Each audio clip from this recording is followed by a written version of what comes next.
கையில வெண்ணெய வச்சுக்கிட்டு நெய்யிக்கு அலைஞ்ச கதையா நம்ம எல்லாரோட வீட்லயுமே பப்பாளி மரத்தை நட்டு வச்சிருக்கோம். இது போக கை வலிக்குது, கால் வலிக்குது, மூட்டு வலிக்குது, டெங்கு காய்ச்சல் வருது, என்னென்னத்தையோ சொல்றாங்க. உலகத்திலேயே டெங்கு காய்ச்சலுக்கும் நம்மளோட இம்யூன் சிஸ்டம், அதாவது நோய் எதிர்ப்பு சக்தியை அதிகப்படுத்துற குணம் இந்த பப்பாளி இலையில அதிகமா இருக்குது. நம்ம இன்னைக்கு 2 வெரைட்டி பண்ண போறோம். ஸோ கண்டிப்பா இந்த வீடியோவை ஸ்கிப் பண்ணிடாதீங்க.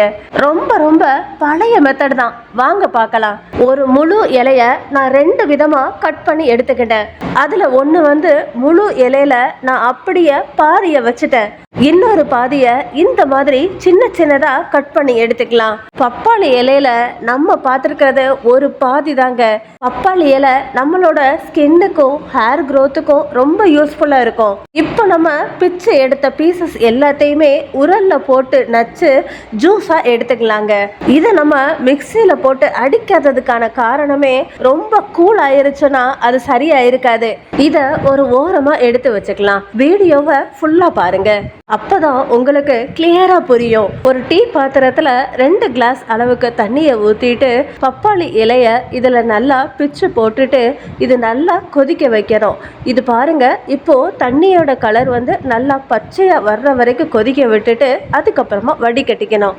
இதையே நம்ம வடிகட்டி குடிக்கணும் அப்படிங்கிற காரணத்தை கடைசியா சொல்றேன். அதுக்கப்புறமா சின்ன உரல்ல பப்பாளி இலைய நல்லா இந்த மாதிரி சின்னதா பிச்சு போட்டு கொஞ்சமா 4 பல் பூண்டு, 1 இன்ச் இஞ்சி, அடுத்ததா இந்த மாதிரி கிராம்பு, முழு மொட்டுக்கள் இருக்கிற மாதிரி கிராம்பை எடுத்துக்கிட்டு கிட்டத்தட்ட 15 கிராம்புகளை இதுல சேர்த்துக்கலாம். அடுத்ததா பாத்தீங்கன்னா இது எல்லாத்தையுமே நல்லா இடிச்சு வச்சுக்கலாங்க.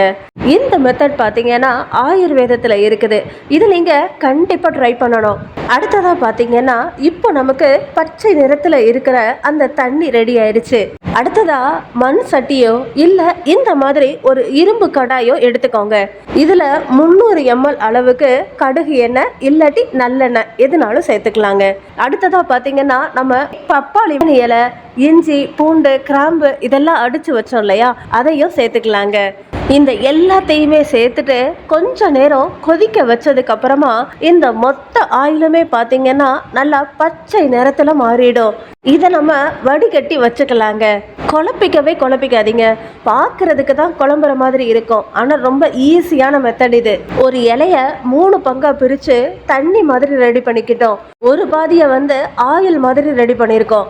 இப்போ இன்னொரு இலைய நம்ம செஞ்சு வச்சோம் இல்லையா, அந்த இரும்பு கடாயில் கொஞ்சமாக எண்ணெயை ஊற்றி இந்த மாதிரி பப்பாளி இலைய கொஞ்ச நேரத்துக்கு வாட்டி எடுத்துக்கலாம். இந்த ஆயில் இந்த இலையில நல்லா முழுசா படணும். நமக்கு தேவையான மாதிரி இந்த இலையும் ரெடி ஆயிரும். நம்ம ரெடி பண்ணோம் இல்லையா தண்ணி, அதை வாரத்துக்கு 1 தடவையோ இல்ல 2 தடவையோ குடிங்க. எப்பெல்லாம் உங்களுக்கு மூட்டுல வலி இருக்கு, முதுகுல வலி இருக்குது, இடுப்புல வலி இருக்குன்னு நினைக்கிறீங்களோ, நம்ம ரெடி பண்ணிருக்கோம் பாத்தீங்களா, இந்த ஆயில தடவிருங்க. இந்த ஆயில தடவுறதுக்கு முன்னாடி மூட்டுகள்ல முன்னாடியும் பின்னாடியும் வலி அதிகமா இருந்துச்சுங்க, அதுக்காக இதை ரெடி பண்ணியிருக்கோம். நம்ம ரெடி பண்ண இந்த ஆயில நல்லா தேய்ச்சிட்டு மசாஜ் பண்ணிட்டு நம்ம வாட்டணும் பாத்தீங்களா பப்பாளி இலையில ஒரு இலைய, அந்த இலைய இந்த மாதிரி வச்சு ஒரு காட்டன் துணியை வச்சு நல்லா கட்டி விட்டுருங்க.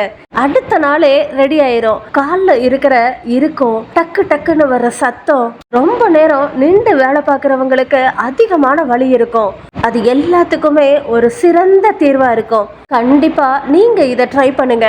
உங்க ஃப்ரெண்ட்ஸ் அண்ட் ஃபேமிலிக்கு ஷேர் பண்ணுங்க. இந்த தண்ணியை நீங்க வாரத்துக்கு 2 தடவைன்னு குடிச்சிட்டு வந்தாலே எல்லா வலியுமே சரியாயிடும்.